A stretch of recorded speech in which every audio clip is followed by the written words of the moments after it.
தொடர்ந்து கடந்த ஒரு மாதங்களாக நம்ம பார்க்கக்கூடிய ஒரு செய்தி தான் பாலஸ்தீனம் தொடர்பான ஆதரவு அலை சர்வதேச மட்டத்திலே அதிகரித்து வருகிறது. அமெரிக்காவில் யுஎஸ்ஏல பிரபலமான ஐஸ்கிரீம் நிறுவனமாக இருக்கக்கூடிய ஒரு நிறுவனம் தான் பென் அண்ட் ஜெர்ரி. இந்த பென் அண்ட் ஜெர்ரி ஐஸ்கிரீம் யுஎஸ்ஏல மிக பிரபலமானது, பொதுமக்கள் மத்தியிலே அதிக விற்பனையாக கூடிய ஒரு ஐஸ்கிரீம் வகையை சார்ந்தது. அந்த நிறுவனம் தற்போது வெளியிட்டிருக்கக்கூடிய ஐஸ்கிரீம் பாக்கெட்டுகளில் ஐஸ்கிரீம் பக்கெட்டுகளில் நீங்கள் பார்த்தீங்கன்னு சொன்னால் மிக தெளிவாக பாலஸ்தீன ஆதரவு நிலையை எடுத்திருப்பது தற்போது சர்வதேச மட்டத்தில் மேலதிகமான ஒரு வரவேற்பை பெற்றிருக்கிறது. இங்கே நீங்கள் பார்க்கலாம், ஜனநாயக ரீதியாக பெஞ்சமின் நெத்தன்யாகு பிரதமராக தொடர்வதற்கு இனிமேல் சட்ட அனுமதி இல்லை.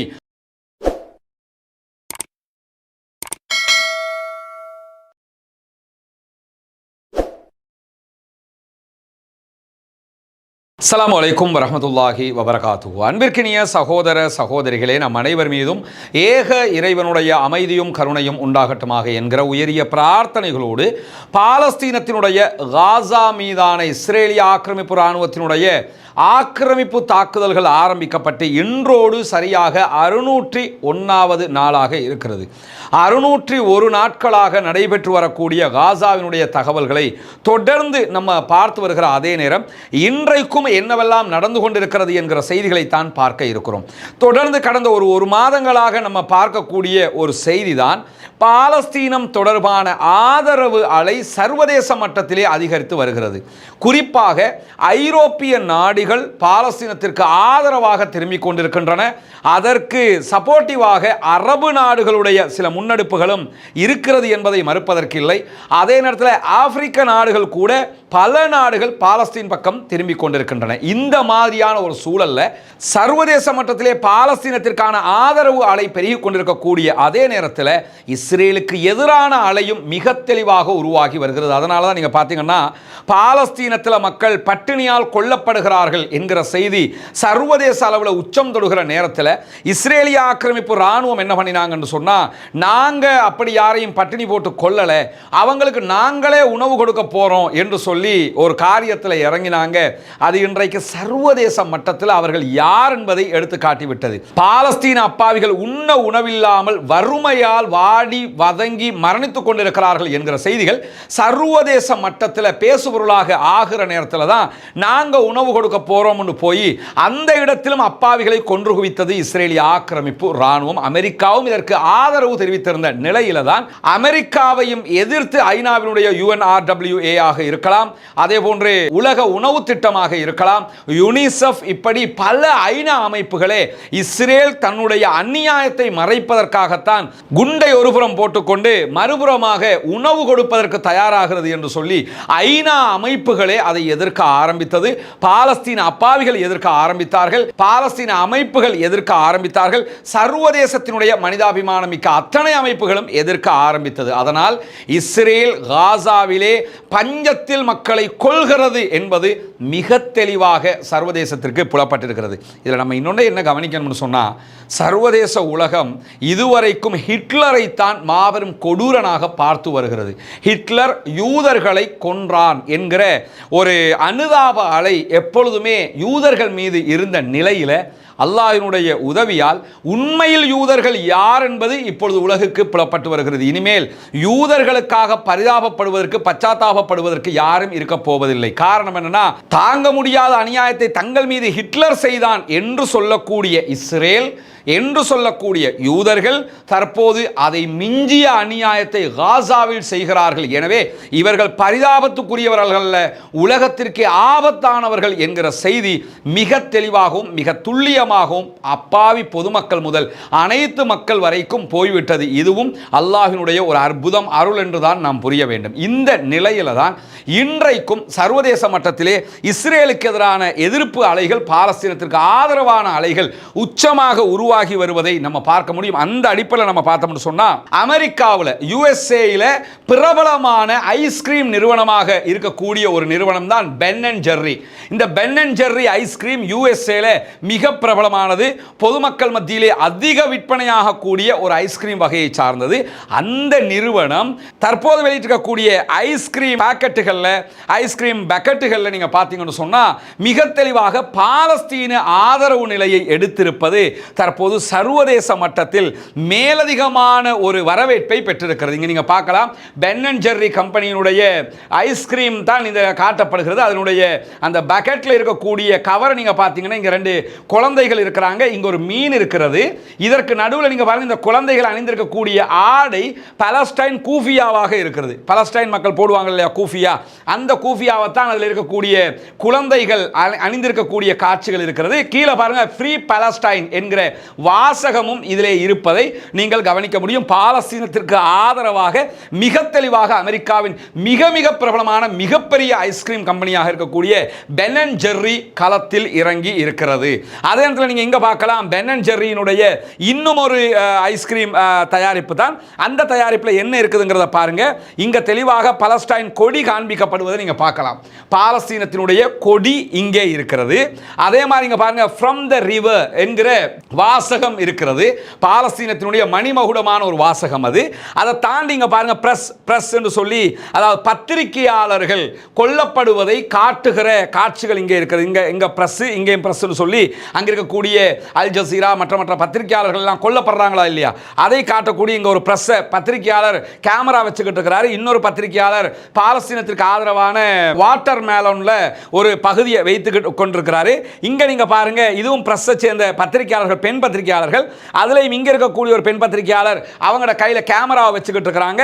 அடுத்த பத்திரிகையாளர் வாட்டர் மேலனுடைய ஒரு பாதியை வைத்துக் கொண்டு இருக்கிறார். மொத்தமாக பாலஸ்தீன ஆதரவு நிலைப்பாட்டை பென் அண்ட் ஜெர்ரி மிக தெளிவாக மிக துல்லியமாக வெளிப்படுத்தி இருக்கிறது. அமெரிக்காவிலேயே இந்த நிலை மற்ற இடங்களில் எப்படி இருக்க போகிறது என்பதும் இந்த இடத்திலே நாம் கவனிக்க வேண்டிய ஒரு விவகாரம். அமெரிக்காவினுடைய நிறுவனங்களே தற்போது மிக துல்லியமாக பாலஸ்தீன ஆதரவு நிலைப்பாட்டை தங்களுடைய நிறுவன தயாரிப்புகளிலேயே உண்டாக்கி இருக்கிறார்கள். இது அவர்களுக்குரிய ஒரு மரியாதையும் உண்டாக்கும் என்பதிலே எந்த மாற்று கருத்தும் இல்லை. இப்படியான நிலையில தான் இன்றைக்கும் பாலஸ்தீனத்தின் அப்பாவிகள் மீது இஸ்ரேல் நடத்தி இருக்கக்கூடிய தாக்குதல்களில் 47 அப்பாவிகள் கொல்லப்பட்டிருக்கிறார்கள், ஷஹீதாகி இருக்கிறார்கள். 94 அப்பாவிகள் படுகாயம் அடைந்திருக்கிறார்கள் என்கிற கவலைக்குரிய தகவல்கள் வெளியாகி இருக்கக்கூடிய நேரத்தில் தான் இஸ்ரேலிய ஆக்கிரமிப்பு ராணுவம் காசா மக்களுக்கு உணவு கொடுக்கிறேன் பேர்வழி என்கிற பெயரில் உணவு கொடுப்பதற்காக சென்ற அந்த இடத்துல இதுவரைக்கும் நடத்திய தாக்குதல்களில் 11 அப்பாவிகள் கொல்லப்பட்டிருக்கிறார்கள், 62 அப்பாவிகள் படுகாயம் அடைந்திருக்கிறார்கள் என்கிற செய்திகளும் வெளியாகி இருக்கிறது. குண்டு ஒரு புறம் போடுவது, ஒரு புறம் உணவு தரம் வாண்டு கூப்பிடுறது, உணவெடுக்க வரும்போது அந்த மக்கள் மேலேயும் தாக்குதலை நடத்துவது, இப்படி அங்கே 11 பேர் கொல்லப்பட்டிருக்கிறார்கள், 62 பேர் காயம் அடைந்திருக்கிறார்கள் என்கிற செய்திகளுக்கு மத்தியில் காசாவில் 58 இஸ்ரேலிய பணைய கைதிகள் இருக்கலாம் என்று சொல்லி டெல் அவீவ் மதிப்பிடுகிறது. இதுவரைக்கும் எத்தனை பேர் காசாவில் இன்னும் இருப்பாங்கிறது இஸ்ரேலுக்கு தெரியாது. எங்களை விட்டா உலகமாக உளவு பிரிவு யாருமே இல்லைங்கிறவங்க அவங்கள நாட்டில் இருந்து எத்தனை பேரை பாலஸ்தீன விடுதலை அமைப்பு கொண்டு வந்தாங்கிறது இதுவரைக்கும் அவங்களுக்கு தெரியாது. பாலஸ்தீன விடுதலை அமைப்பும் துல்லியமாக எத்தனை பணைய கைதிகள் என்பதை இதுவரை சொல்லவில்லை. எனவே அவர்களுடைய கணிப்பு என்னன்னு சொன்னா இன்னும் 58 பேர் காசாவில் இருக்கலாம். அதிலே 20 பேர் உயிரோடு இருப்பதற்கு வாய்ப்பு இருக்கிறது. மற்ற 38 பேரும் கொல்லப்பட்டிருக்கலாம், தங்களுடைய குண்டு தாக்குதலாலேயே கொல்லப்பட்டிருக்கலாம் என்று அவர்கள் நம்புகிறார். அதே நேரத்தில் காசா பாலஸ்தீனத்தை சேர்ந்த கிட்டத்தட்ட 16,000 அப்பாவிகள் இந்த யுத்தத்திலே கைது செய்யப்பட்டிருக்கிறார்கள் இஸ்ரேலிய ஆக்கிரமிப்பு ராணுவத்தினால். அவர்கள் அங்கிருக்கக்கூடிய சிறைகளில், வதை முகாம்களில், வதை சிறைகளில் வதைக்கு உள்ளாக்கப்படுகிறார்கள், கொடுமைக்குள்ளாக்கப்படுகிறார்கள் என்கிற செய்திகளையும் நம்ம தொடர்ந்து பார்க்க முடிகிறது. அதே நேரத்தில் இன்றைக்கு இஸ்ரேலி ரேடியோ வெளியிட்டிருக்கக்கூடிய ஒரு செய்தியில் மேற்கு கரையிலையும் அதே போன்று ஜோர்தான் எல்லையிலையும் 22 புதிய குடியேற்றங்களை தாங்கள் அமைக்க இருப்பதாக இஸ்ரேல் அறிவித்திருக்கிறது. அவங்க என்ன பண்ணுறாங்கன்னா, தொடர்ந்து குடியேற்றங்களை ஆக்களை கொண்டு வந்து பாலஸ்தீன பூமியில் குடியமர்த்துகிறார்கள். குடியமர்த்தி இது எங்கள் ஏரியா அப்படின்னு சொல்லி பிடிச்சிக்கிறாங்க. அந்த அடிப்படையில் மேலதிகமாக 22 குடியேற்றங்கள், 22 குடியேற்றம்னா 22 ஊரை உண்டாக்க போறான்னு அர்த்தம், 22 குடியேற்றங்களை உருவாக்க போகிறோம் என்கிற அறிவிப்பை விடுத்திருக்கக்கூடிய நேரத்தில் தான் இன்றைக்கு ஜனநாயக ரீதியாக பெஞ்சமின் நெத்தன்யாகு பிரதமராக தொடர்வதற்கு இனிமேல் சட்ட அனுமதி இல்லை. எனவே பெஞ்சமின் நெத்தன்யாகுவை பதவி நீக்கம் செய்ய வேண்டும் என்று சொல்லி இஸ்ரேலுடைய சட்டமா அதிபர் அட்டர்னி ஜெனரல் இடத்தில் அங்கு இருக்கக்கூடிய சட்டத்தரணிகள் பெருமளவிலான குழுவினர் கோரிக்கை கடிதத்தை முன்வைத்திருக்கிறார்கள். பிரதமரை பதவி நீக்கணும்னா அதுக்குரிய அதிகாரம் அட்டர்னி ஜெனரலுக்கு தான் கொடுக்கப்படுகிறது. இங்கன்னா பாராளுமன்றத்தில் தீர்மானம் கொண்டு வருவாங்க, சபாநாயகருக்கு முன்னாடி அதெல்லாம் நடக்க, அந்த மாதிரி ப்ரொசீஜர் இங்கே இருக்குது. இந்தியாவில் ஒவ்வொரு நாட்டில் ஒவ்வொரு விதமாக இருக்கும். அங்கே இஸ்ரேலுடைய சட்ட பிரகாரம், கான்ஸ்டிடியூஷன் பிரகாரம் என்னன்னா, பிரதமரை பதவி நீக்கம் செய்யணுமாக இருந்தால் அட்டர்னி ஜெனரலுக்கு கடிதம் கொடுத்து அவர் தான் மற்ற வேலைகளை பார்க்கணுங்கிற அடிப்படையில் அட்டர்னி ஜெனரல் இடத்துல நெத்தன்யாகு பதவி வகிக்க தகுதியற்றவர், சட்டபூர்வமாக அவர் ஒரு ஊழல்வாதியாக இருக்கிறார், அதே நேரத்தில் தன்னுடைய நாட்டு மக்களையே பலி கொடுத்து கொண்டிருக்கிறார், தன்னுடைய நாட்டு இராணுவத்தை தவறாக வழிநடத்தி கொண்டிருக்கிறார், எனவே அவரை பதவி நீக்கம் செய்ய வேண்டும் என்று சொல்லி அவருக்கு எதிரான ஒரு மிகப்பெரிய ஒரு சட்ட போராட்டத்தையும் அங்கிருக்கக்கூடிய சட்டத்தரணிகளே மனமுவந்து ஆரம்பித்திருக்கிறார்கள் என்கிற செய்திகளுக்கு மத்தியில் தான் சண்டையை நிறுத்துவது என்பது ஒரு வரலாற்று தவறாகும் என்கிறார் இஸ்ரேலுடைய பென் கிவிர் என்கிற அமைச்சர். இவரை பொறுத்தவரை இவர் ஒரு 100% அக்மார்க்கு இனவாதி. இந்த ஆளுக்கு மனித நேயத்துக்கும் சம்மந்தமே கிடையாது. இந்த ஆள் தான் அடிக்கடி இந்த மசூத் அக்ஸாவுக்குள்ளே போகிறது, அக்ஸாவுக்குள்ளே அநியாயம் பண்ணுறது, இந்த வேலையெல்லாம் செய்யக்கூடிய ஒரு நம்பர் 1 அக்மார்க்கு ஷைத்தான்னா இந்த ஆள் தான்.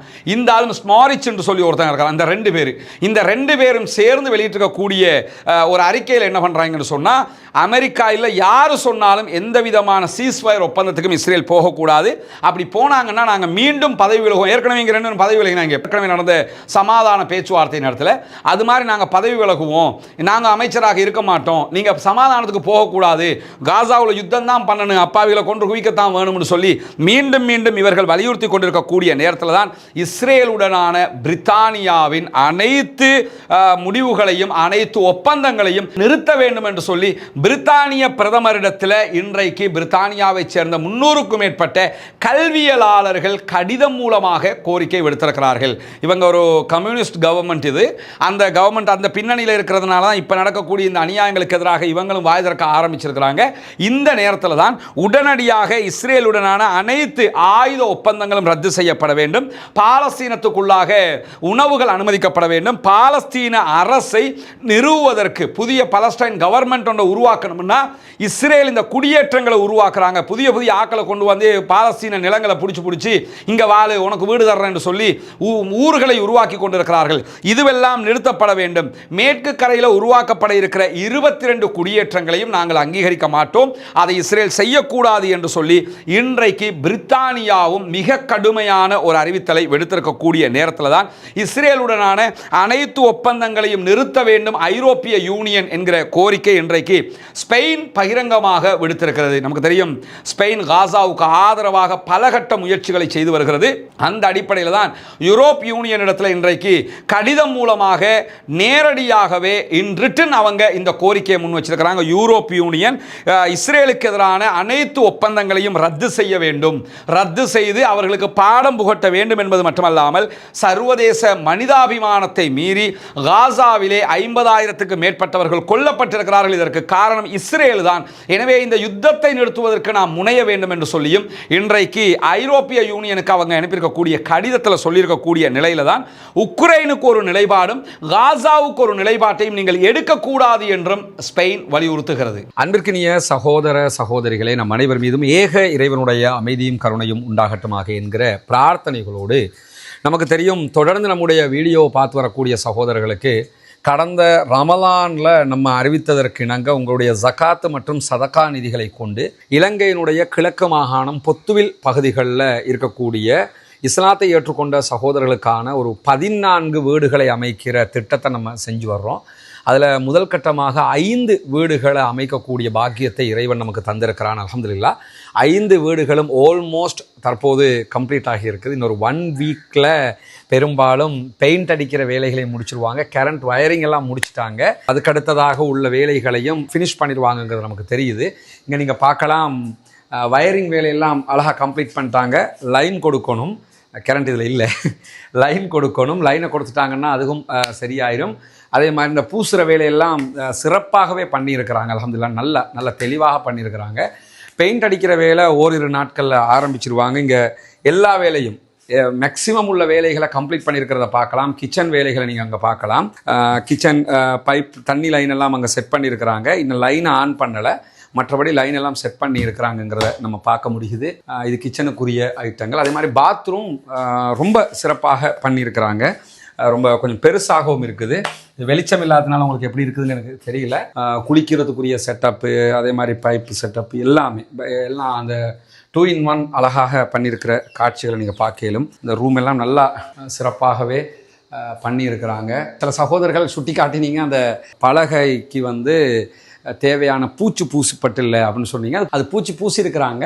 இது கருப்பு கலரில் வளமையில் இருக்கும், ஆனால் இது கருப்பில் இல்லை, கொஞ்சம் தெளிவாக இருக்குது அல்ஹம்துலில்லாஹ்னு சொல்லி அதுக்குரிய பூச்சிகள் எடுத்து பூசியிருக்கிறாங்க. அதனால் திருப்பி அதை அந்த கரையான அரிக்கிற மாதிரியான செட்டப்புகள் வர்றதுக்கு வாய்ப்பில்லை இன்ஷா அல்லாஹ். காற்றடிச்சா கலண்டு போகாத விதமாக ஓட்டை போட்டுட்டு சைட்ல எல்லாம் அதுக்குரிய அந்த நேர்த்தியான சில வேலைகளை பாஸ்மார் இதிலெல்லாம் பண்ணியிருக்கிறாங்க.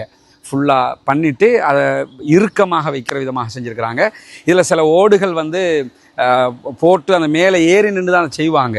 அதில் சிலது கலட்டி இருக்கிறாங்க, அதை திருப்பி ஃபிட் பண்ணுவாங்க. அதுக்குரிய அரேஞ்ச்மெண்ட் பண்ணியிருக்கிறோம். கடந்த வீடியோவில் பார்த்தவங்க பார்த்துருப்பீங்க, இந்த இடத்துல ட்ரைனேஜ் சிஸ்டம் வச்சுருந்தோம். இப்போ அதை கம்ப்ளீட் பண்ணி ஃபில் பண்ணிட்டாங்க. இந்த இடத்துல அதான் மூடி இருக்கிறாங்க. இங்கெல்லாம் நீங்கள் பார்க்கலாம், மிகச்சிறப்பாக பண்ணிட்டாங்க அல்ஹம்துலில்லாஹ்.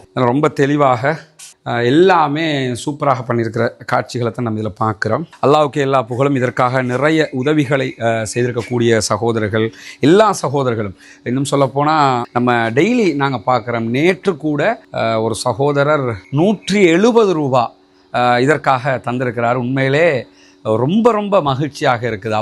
அவரால் அதுதான் முடியும், அதை தர்றாரு. எனவே அவருடைய பங்களிப்பும் இதில் இருக்கிறது என்கிற மகிழ்ச்சியான ஒரு செய்தி நமக்கு இருக்குது. இப்படி அவங்களால எதெல்லாம் முடியுமோ அதெல்லாம் தர்றாங்கங்கிறது ரொம்ப ரொம்ப சந்தோஷமான மகிழ்ச்சியாக இருக்குது. ஏன்னா அவங்களோட பங்களிப்பும் இதில் இருக்குதுங்கிறது அவங்களுக்கு ஒரு மகிழ்ச்சி தான். எனவே அல்லாஹ் இது அத்தனை பேருக்கும் கூலி தர பொருத்தமானவன் கூலியை தர வேண்டும் என்று பிரார்த்தனை செய்கிறார். அதே நேரத்தில் இதற்காக இங்கே நின்று இரவு பகல் பாராமல் எந்த விதமான லாப நோக்கமற்று செயல்படக்கூடிய சகோதரர்கள் இருக்கிறாங்க. அவங்களுக்காகவும் கட்டாயம் பிரார்த்தனை பண்ணுங்கள். இன்ஷா அல்லாஹ் இன்னொரு வீக்கில் இது கம்ப்ளீட் ஆகும். இந்த மாத கடைசி அல்லது அடுத்த மாத ஆரம்பத்தில் நம்ம இந்த 5 வீடுகளை 5 குடும்பங்களுக்கு கையளிக்க இருக்கிற அந்த மகிழ்ச்சிகரமான சம்பவமும் நடைபெற இருக்கிறது என்பதையும் இந்த இடத்துல உங்களுக்கு தெரிவித்துக் கொள்கிறேன். இது எல்லாமே நீங்கள் தரக்கூடிய தான தர்மம், ஜக்காத்து, சதக்கா நிதிகளை கொண்டு தான் நம்ம செஞ்சுக்கிட்டு இருக்கிறோம்ங்கிறது உங்களுக்கு தெரியும். 14 வீடுகள் நம்ம கட்டணும்.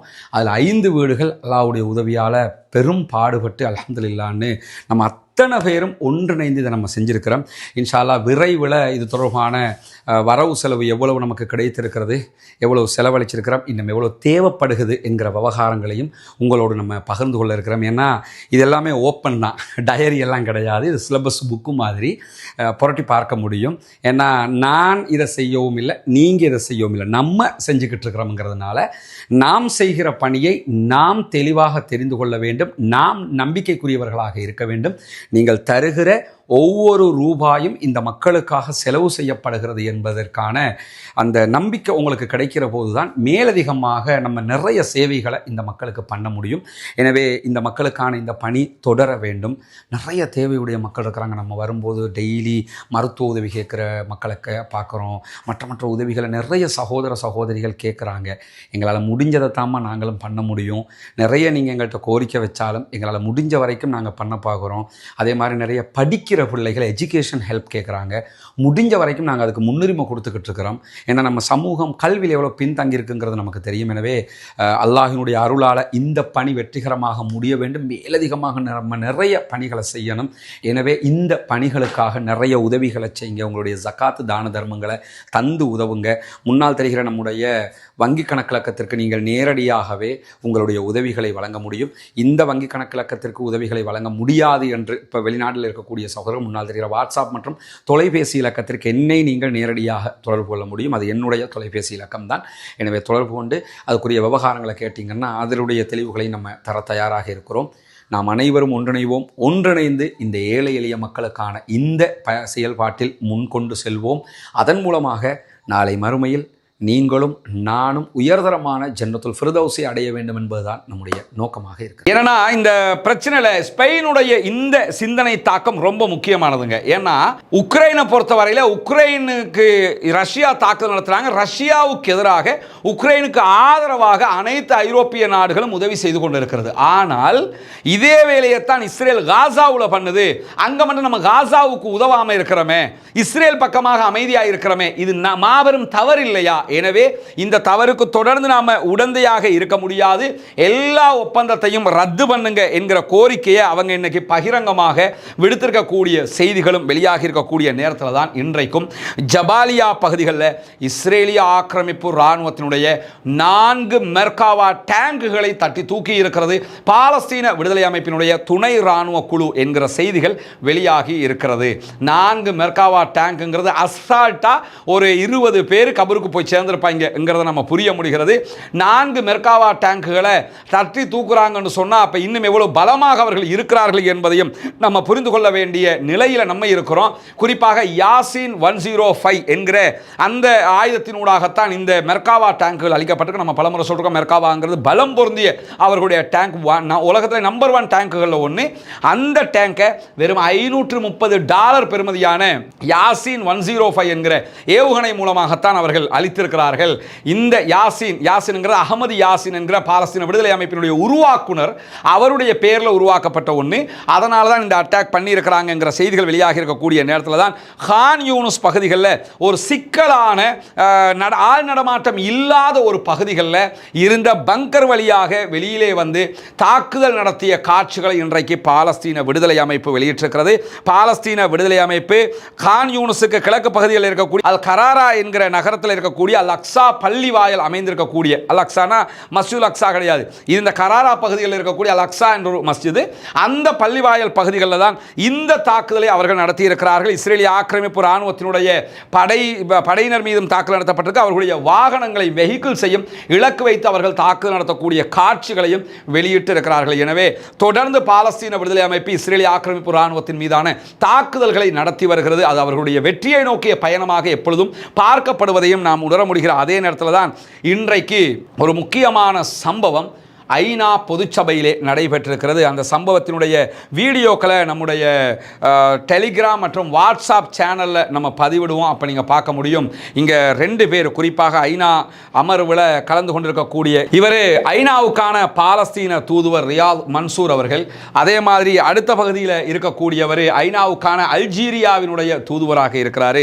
இந்த 2 பேரும் தான் இன்றைக்கி பலஸ்டைன் தொடர்பாக ஐநா பொதுச்சபையில் ஒரு முக்கியமான உரையை ஆற்றியிருக்கிறார்கள். அந்த உரையை நீங்க பார்த்தீங்கன்னு சொன்னா பாதுகாப்பு கவுன்சில் அமர்வில் அழுகையை தான் நம்ம பார்க்க முடிந்தது. ஐநாவுக்கான பாலஸ்தீன தூதர் ரியாத் மன்சூர் அவர்கள் அழுத காட்சிகள் அங்கே பதிவாகி இருந்த அதே நேரத்தில் காசாவில் நடக்கக்கூடிய அநியாயத்தினுடைய புகைப்படங்களை காட்டி இன்றைக்கு அல்ஜீரியாவுடைய தூதரும் ஐநாவிலே பேசிய காட்சிகளும் பதிவாகி இருக்கிறது. குறிப்பாக அவர் பேசும்போது காசா பகுதி மக்களுக்கு எதிராக நடந்து வரக்கூடிய இன அழிப்பு போரில் இஸ்ரேல் தொடர்ந்து ஈடுபடுவது ஐநாவை மதிக்காமல் செயல்படுகிறது என்று ரியாத் மன்சூர் அவர்கள் பேசினாங்க. காசாவில் பாலஸ்தீன குழந்தைகளுடைய அவலங்கள் தாங்க முடியாமல் இருக்கிறது என்று பிம்மிக் கொண்டு அவர் அழுத காட்சி அங்கே பதிவாகி இருந்தது. ஐநாவிலே கண்ணீர் விட்டு அழும்போது சொல்றாரு, குழந்தைகள் தீயிலே எரிகிறது, நீங்க குண்ட போடுறீங்க, நெருப்பில் எரிந்து சாம்பலாகி கொண்டிருக்கிறது, பசியால் பாலஸ்தீனத்தினுடைய குழந்தைகள் செத்து மடிகிறார்கள், தாய்மார்கள் தங்களுடைய குழந்தைகளுடைய அசைவற்ற உடல்களை தொட்டு அவர்களுடைய பேசக்கூடிய காட்சி, அவர்களிடத்தில் மன்னிப்பு கேட்கக்கூடிய காட்சிகளை எல்லாம் அவங்க 2 பேருமே இன்றைக்கு ஐநாவில் காட்டினாங்க. ஜனாசாவாக இருக்கக்கூடிய குழந்தைகளை கட்டி அணைத்து தாய்மார் கதறுகிற காட்சிகள் அது. அந்த காட்சிகளை எல்லாம் காட்டி இந்த மாதிரியான ஒரு நிலை இருக்குது, எனக்கும் குழந்தைகளும் பேர குழந்தைகளும் இருக்கிறது, எனவே குழந்தைகளை பற்றிய தெளிவு உங்களுக்கு இல்லையா, பாலஸ்தீனர்கள் மீது இவ்வளவு அநியாயம் நடக்கிறது, குழந்தைகள் இவ்வளவு அநியாயமாக கொல்லப்படுகிறது, இதையெல்லாம் நாம் தடுத்து நிறுத்துவது இல்லையா என்று சொல்லி இன்றைக்கு ஐநாவுக்கான பாலஸ்தீனத்தினுடைய தூதுவர் ரியாத் ரியாத் மன்சூர் அவர்கள் பேசிய அதே நேரத்தில் அல்ஜீரியாவினுடைய தூதர் அமர் பெஞ்சாமா அவங்க பேசினாங்க. பேசும்போது அவர் சொன்ன மேலதிகமான தகவல்கள் என்னன்னா, கான் யூனிஸினுடைய பகுதிகளில் நடந்த ஒரு தாக்குதல் நமக்கு தெரியும். ஏற்கனவே டாக்டர் அலா அன் நஜ்ஜார் அவர்களுடைய 10 குழந்தைகளில் 9 குழந்தைகள் ஒரே தாக்குதலில் கொல்லப்பட்டார்கள், ஷஹீதாக்கப்பட்டார்கள். அந்த காட்சிகளை எல்லாம் அவர் காட்டித்தான் அதில் பேசுகிறார். பேசும்போது என்ன சொல்றாருன்னா, காசா பகுதிகளில் தங்குமிடங்கள் எதுவுமே பாதுகாப்பாக இல்லை, அத்தனை தங்குமிடங்களும் மரணப்படுகொலிகளாக இருக்கிறது. காசாவில் யாருமே பாதுகாப்பாக வாழவில்லை. அது குழந்தைகளாக இருந்தாலும், பெண்களாக இருந்தாலும், மருத்துவர்களாக இருந்தாலும், இடம்பெயர்ந்த அகதிகளாக இருந்தாலும் அத்தனை பேருமே பாதுகாப்பு இல்லாமல் இருக்கிறார்கள். 18,000க்கும் மேற்பட்ட குழந்தைகள் அங்கே கொல்லப்பட்டிருக்கிறது. இது வெறும் நம்பர் அல்ல. அவர் அதில் என்ன சொல்றாருன்னா, 18,000 குழந்தைகள் கொல்லப்பட்டிருக்கிறது என்பது வெறும் நம்பர் அல்ல, அதுவெல்லாம் உயிர்கள் என்பதை புரிந்து கொள்ளுங்கள். அது மட்டுமல்லாம இந்த உயிர்கள் எல்லாம் குரல்கள், அதுக்குன்னு ஒரு கனவு இருக்கிறது. அவர்கள் இந்த உலகத்தில் வாழ வேண்டும் என்று ஆசைப்பட்டவர்கள். எனவே அவர்களை எல்லாம் நீங்க இப்படி அநியாயமாக கொள்வது நியாயமா என்று சொல்லி அவர் கேட்ட அந்த நேரம் சபையே அமைதியானது, நிசப்தமானது. எப்படிடா இந்த உலகத்தில் இதெல்லாம் பார்த்துக்கிட்டு இருக்கிறீங்கன்னு செருப்பை கலட்டி அடித்த மாதிரி என்ன பண்ணாருன்னா, 2 பேருமே மாறி இந்த அநியாயத்தை நீங்கள் செய்கிறத பார்த்துக்கிட்டு இருக்கிறீங்க, இது பெரிய அநியாயம் இல்லையா என்று அத்தனை பேருடைய மனசாட்சியிலும் ஓங்கி ஒரு குத்து விட்டதை போன்று, கன்னத்தில் ஓங்கி அரைந்ததை போல அவர்கள் 2 பேருமே பேசினாங்க. அந்த வீடியோக்களை நம்முடைய டெலிகிராம் மற்றும் வாட்ஸ்அப் சேனல்களில் நம்ம போட்டு விடுவோம், நீங்கள் பாருங்கள். அதனுடைய சில காட்சிகளை இன்றைக்கு அல் ஜசீராவும் ஒளிபரப்பி இருக்கிறது, அதை உங்களோட நாம் பகிர்ந்து கொள்ள தயாராக இருக்கிறோம். அதே நேரத்தில் இன்றைக்கு இன்னும் ஒரு முக்கியமான அறிவிப்பு அயர்லாந்து, நார்வே, ஸ்பெயின், ஸ்லோவேனியா ஆகிய நாடுகளால் வெளியிடப்பட்டிருக்கிறது. நம்ம ஆரம்பத்திலே சொன்னோம், பாலஸ்தீன சுதந்திர தேசத்தை நோக்கி நகர்வுகள் முன்னெடுக்கப்படுகிறது. அந்த அடிப்படையில் இந்த 4 நாடுகளும் பாலஸ்தீனத்திற்கு முழு ஐநா உறுப்பினர் அனுமதி கொடுக்கப்பட வேண்டும் என்கிற கோரிக்கையை விடுத்திருக்கிறார்கள். அதாவது இப்போ பாலஸ்தீனம் ஐநாவில் ஒரு பார்வையாளர் அந்தஸ்து கொண்டதாகத்தான் இருக்கிறது. அப்படி இல்லாமல் ஒரு 100% உரிமை கொண்ட நாடாக பாலஸ்தீனம் ஐநாவிலே அங்கீகரிக்கப்பட வேண்டும். 2 நாட்டு தீர்வுகள் கொண்டு வரப்பட வேண்டும். பாலஸ்தீனம் தனிநாடு, இஸ்ரேல் தனிநாடு என்பது நிறுவப்பட வேண்டும். அது நடக்கிற வரைக்கும் நாங்கள் அத்தனை பேரும் அதற்கான முயற்சிகளை செய்வோம் என்று சொல்லி இன்றைக்கு அயர்லாந்து, நோர்வே, ஸ்பெயின், அதே போன்று ஸ்லோவேனியா ஆகிய நாடுகள் இருக்கக்கூடிய காட்சிகளுக்கு மத்தியில் தான் ஜூன் மாதம் நம்ம ஏற்கனவே சொல்லி இருக்கிறோம், எதிர்வருகிற ஜூன் 18ஆம் தேதி அமெரிக்காவில் பாலஸ்தீனத்திற்கான ஒரு மாநாடு நடைபெற இருக்கிறது. இந்த மாநாட்டை யதார்த்தமாக ஏற்பாடு பண்றது யாருன்னு சொன்னால் வெளிப்படையாக பிரான்ஸ் ஏற்பாடு செய்கிறது. அதற்கு பின்புலமாக முழுவதும் சவுதி அரேபியாவும் மற்ற அரபு நாடுகளும் இருப்பதான செய்திகள் இன்றைக்கு வெளியாகி இருக்கிறது. இதில் ஐநாவினுடைய அனுசரணையோடு தான் இந்த மாநாடும் கூட்டப்படுகிறது. ஐநா தனியா இல்லை, ஐநாவையும் சேர்த்து கொண்டு தான் இந்த மாநாட்டை அவங்க நடத்துறாங்க. இந்த மாநாட்டை பொறுத்தவரையில் சர்வதேச சட்டங்களுக்கு அமைவாக உயர்ந்த ஒரு தீர்வை காசாவுக்கு, பாலஸ்தீனத்திற்கு பெற்றுக் கொடுக்க வேண்டும்.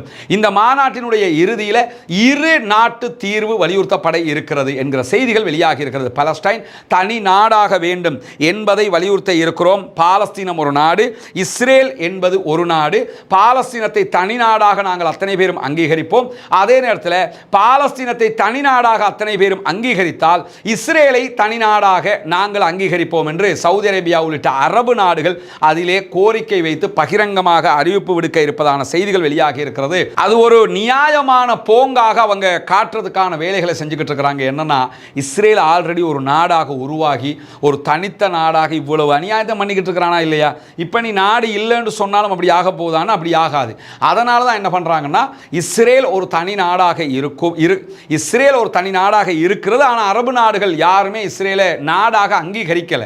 அதனால தான் இப்போ என்ன பண்ண போறாங்கன்னா, பலஸ்டைனை முதல்ல மேற்கு நாடுகள், அமெரிக்கா, பிரான்ஸ் அத்தனை நாடுகளும் அங்கீகரித்து பாலஸ்தீனத்தை தனி நாடாக ஐநா அறிவிக்க வேண்டும். அப்படி அறிவிச்சிட்டீங்கன்னு சொன்னா இஸ்ரேலை ஒரு நாடாக நாங்கள் அங்கீகரிச்சுட்டு போறோம், எங்களுக்கு எந்த பிரச்சனையும் கிடையாது, இந்த பிரச்சனைக்கு முடிவு கட்டிடுவோம் அப்படின்னு சொல்லி சவுதி அரேபியா உள்ளிட்ட அரபு நாடுகள் இந்த கோரிக்கையை முன் வச்சிருக்கிறாங்க. அதற்கு சாதகமாக பிரான்ஸ் தற்போது இந்த முயற்சியில் ஈடுபட்டிருக்கிற அதே நேரம் செனகல்ல இருக்கக்கூடிய ஒரு பல்கலைக்கழகத்தில் இன்றைக்கு விருந்தினராக சென்ற செனகலுக்கான இஸ்ரேலிய தூதுவர் மாணவர்களால் எதிர்ப்பு வெளியிடப்பட்டு வெளியேற்றப்பட்டிருக்கிறார், விரட்டி அடிக்கப்பட்டிருக்கிறார் என்கிற செய்திகளும் வெளியாகி இருக்கிறது. இங்கே நீங்கள் பார்க்கலாம், இவர் தான் செனகலுக்கான இஸ்ரேலுடைய தூதுவர் யுவல் வாக்ஸ். இவர் இன்றைக்கு பல்கலைக்கழகத்தில் ஒரு நிகழ்வில் கலந்து கொள்வதற்காக போன நேரத்தில் அங்கிருக்கக்கூடிய மாணவர்கள் பாலஸ்தீன கொடியை ஏந்தி நீ பாலஸ்தீனத்திற்கு எதிராக இஸ்ரேல் அநியாயம் செய்து கொண்டிருக்கிறது, எனவே இந்த நிகழ்வில் பங்கெடுக்க கூடாது என்று தூதுவரை என்ன பண்ணிட்டாங்கன்னா மொத்தமாக வெளியேற்றி விட்டார்கள். அவர் மிகப்பெரிய அவமானத்தோடு வெளியேறினார் என்பது மட்டுமல்லாமல் இந்த எதிர்ப்பு காட்டப்படுவதற்கான ஒரு காரணம் என்னன்னா, நீங்க மற்ற இடங்களில் செய்கிற அநியாயத்தை போல எங்களுடைய நாடுகளுக்குள் நீங்கள் நுழைந்தால் இங்கும் பலத்த அநியாயங்களை செய்வீர்கள், எனவே அதற்கு நாங்கள் உங்களோடு கலந்து பங்கெடுக்க முடியாது என்று சொல்லி இன்றைக்கு பல்கலைக்கழகத்திற்கு போன இஸ்ரேலிய தூதுவரை செருப்பு கலட்டி அடிக்காத குறையாக விரட்டி அனுப்பியிருக்கிறாங்க. உலகம் முழுவதும் ஜியோனிசம் அவமானப்படுகிறது, அசிங்கப்படுகிறது. தாங்கள் செய்கிற இந்த அட்டூழியங்கள், கொலைகளுக்கு அவர்கள் கண்டிப்பாக உலகம் முழுவதும் இழிவானவர்களாக பார்க்கப்படுவார்கள், பார்க்கப்பட்டு கொண்டிருக்கிறார்கள். பாலஸ்தீன மக்களுக்கான கண்ணியத்தை இறைவன் உயர்த்துவான். பாலஸ்தீனம் வெற்றி பெற வேண்டும், பாலஸ்தீனம் சுதந்திரம் அடைய வேண்டும், பாலஸ்தீன மக்கள் நம்மை போன்ற நிம்மதியானவர்களாக மாற வேண்டும் என்கிற உயரிய பிரார்த்தனைகளோடு பாலஸ்தீன அப்பாவிகளுக்காக தொடர்ந்து குரல் கொடுக்க மறந்து விடாதீர்கள், பிரார்த்திக்க மறந்து விடாதீர்கள். பாலஸ்தீன மக்களுக்காக ஆதரவாக பிரார்த்திக்கிற அதே நேரம் இஸ்ரேலிய ஆக்கிரமிப்பு ராணுவத்திற்கு எதிராக குனூத்து நாசிலாவை ஓத மறந்து விடாதீர்கள். ஜனநாயக ரீதியாக பாலஸ்தீன மக்களுக்காக எப்போதும் குரல் எழுப்புவோமாக. வாஹ்ர் தஅவானா அல்ஹம்துலில்லாஹி ரப்பில் ஆலமீன்.